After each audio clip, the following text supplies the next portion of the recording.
Асыл дәрі. Бір жолаушы арып ашып, алыстан жол жүріп келе жатады. Бір шама уақыт өткеннен кейін алдынан жалғыз лашық көрінеді. Аштықтан әлсіреген жолаушы үй иесіне келіп, жүрек жалғарлық бірдеңе сұрайды. Аштан өліп барамын, қайырымды жан. Маған ас бере көр. Қалтамда көк тиыным жоқ.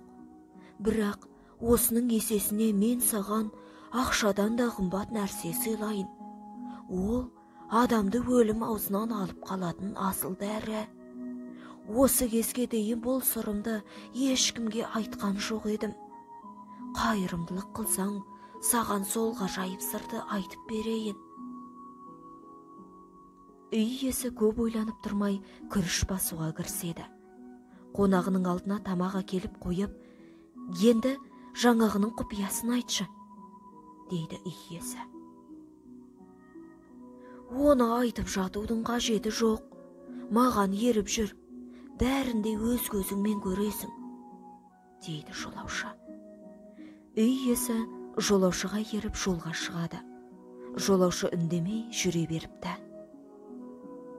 Жайқалып өсіп тұрған күрішке таяп келіп, жолаушы бір сабағын жұлып алып, қайырымды үй иесіне ұсынады.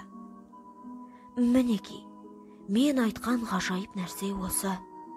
Бұл адам баласын ажалдан құтқарып қалатын дәрі. Өзің ойлашы, осы күріш болмаса, мен кеш-ақ әлсіреп өліп кетер едім. Не нәрсе адамға қысылған кезінде дәрмен болса, асыл дәрі сол.